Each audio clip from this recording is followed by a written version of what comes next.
Independence Day was released in 1996 and was directed by Roland Emmerich and stars Will Smith, Bill Pullman, and Jeff Goldblum, and tells the story of an alien invasion of Earth as groups of people band together to launch a counterattack against the alien forces. Guys, happy 4th of July. I hope you are all doing well and staying safe this Independence Day.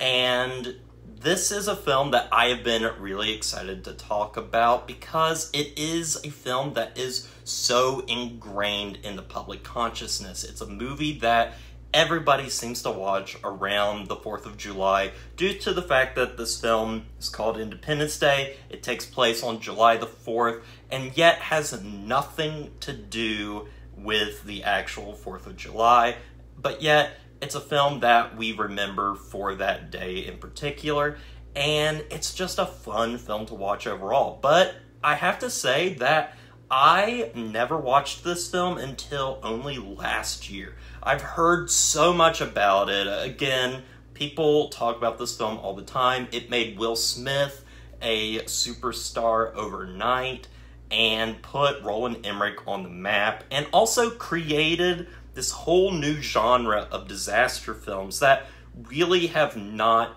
had the same success as this film in the years since its release. But last year, I had to sit down and watch this film for a podcast that my good friend Victor does, and I was really excited to sit down and see what this film was all about, and I enjoyed it that first time around, and the second time around, I enjoyed it still a whole lot. And I think this is a really fun, clever, and really enjoyable film that doesn't take itself too seriously, just knows how to have fun, but does have some problems along the way that I think stop it from being an absolute great powerhouse of a film. But this film was a big deal when it was released. It was one of the highest grossing films, not only of that year, but of all time at that point. And that's a really big deal. And also Roland Emmerich, who at that point was not a name that many people would recognize, would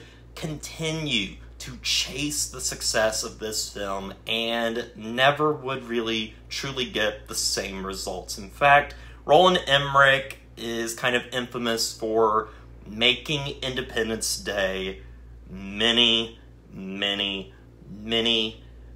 different times, which has all the tropes that are set up in this film, and just to a lesser degree in a lot of ways. But I will say, I do have a soft spot for The Day After Tomorrow. But as for this film, I think it does a really good job of having an ensemble cast that doesn't feel too cluttered.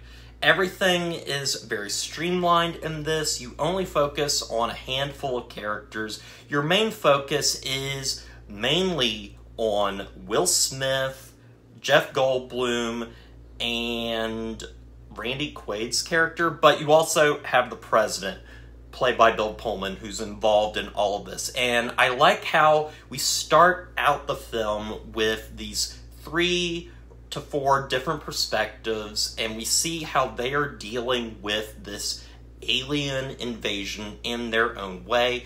And then eventually the film just, connects all these storylines together as a whole, and we have a second half that is filled with a lot of action, some great special effects, and just some really fun character moments that I quite enjoyed. But something I noticed this time around while watching the film was how Roland Emmerich divides the story into these different perspectives that kind of recognize different aspects of America in a way, or just the common people. Because you see Randy Quaid, who is part of the everyday man, the common people. He kind of represents not necessarily the poor, but the blue-collar worker. And then you have Jeff Goldblum, who is this, he's not necessarily like a scientist, but he is more analytical in his approach. You see it from a more scientific perspective with him, and the relationship with his father, and he's kind of a stick in the mud, which gets involved with, his relationship with his ex-wife and all this different stuff. And then you have, basically at the heart of this film, Will Smith, who is the military grunt of sorts that wants to work for NASA. And you have all of these differing perspectives that eventually collide together into the film. And I think it's really well handled. I think everybody gets a really good chance to shine in this film, particularly Will Smith and Randy Quaid, and of course, Bill Pullman. Sometimes I feel as if Jeff Goldblum does get a little bit sidelined because he doesn't have too much to do until the third act of the film. But the one thing that does really help with his character is his relationship with Judd Hirsch's character as father and son. These two are really wonderful together, and it's really fun seeing them work off of each other. And I think just the entire cast, you can tell, is having a lot of fun. There's a lot of charisma with the main players. Not so much Randy Quaid's son in this film, whose name escapes me right now, but I think he is the worst actor in this film. Other than that, I think the performances are all pretty solid. But I do think that this film does a really good job of showing just people coming together for one single purpose: to protect Earth. And it's really thrilling. I also really like the design of the ships and the aliens, and you can really think of Independence Day as a modern day retelling of War of the Worlds, which predates Spielberg's own adaptation of War of the Worlds by a few years.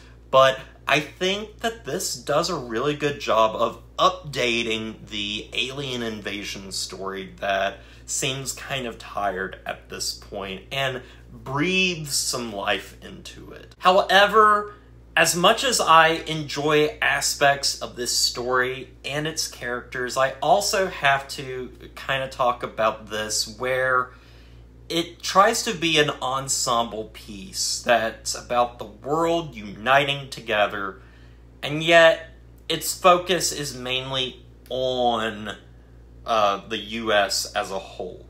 We kind of briefly touch on other nations, that other nations are under attack, but it does feel very, forced and pushed in and just pro-America, that the U.S. is, the focus of this, that we aren't really focusing on anyone else's problems until towards the very end, when the U.S. is able to deal with their problem and everybody else is able to file suit.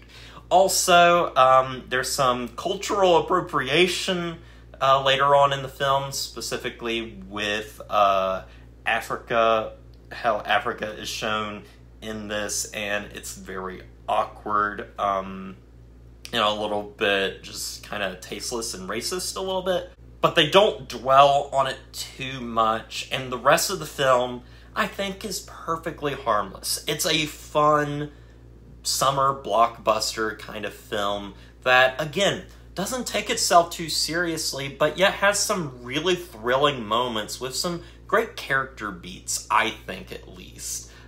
These characters, I would never say that they are three-dimensional.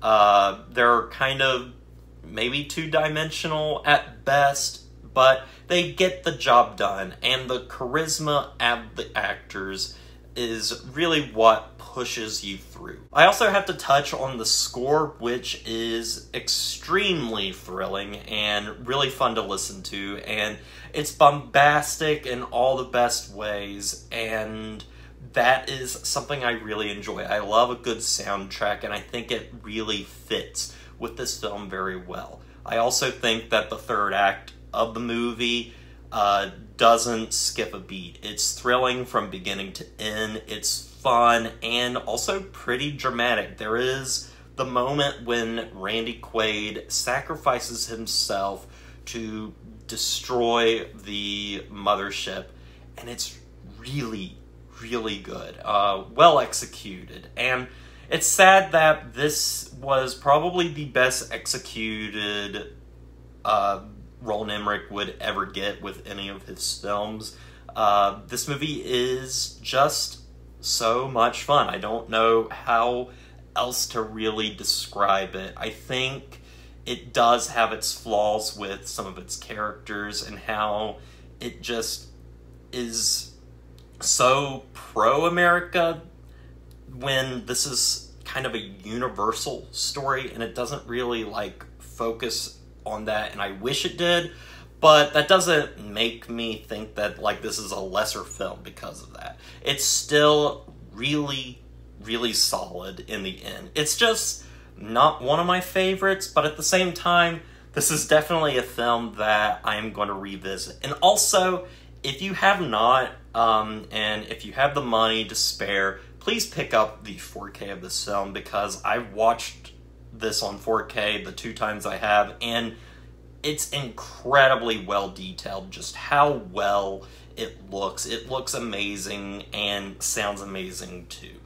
I also have to say that thankfully the film decides to focus more on character rather than the extravagant special effects, which is a problem that would be apparent in later Roland Emmerich efforts as the special effects and the spectacle became kind of the main focus rather than focusing on characters. No matter how deep or complex they were, they just kind of fell flat. Whereas I think that this film at least has a lot of charisma with the performers and does enough with character to help it out in the long run. So anyway, with all that said, I'm going to give Independence Day a 7 out of 10. Well guys, I want to thank you for watching this review. I hope you enjoyed it. You all have a excellent 4th of July. Stay safe out there and just have fun. But anyway guys, as always, don't forget to like, comment, and subscribe to the channel. And stay positive.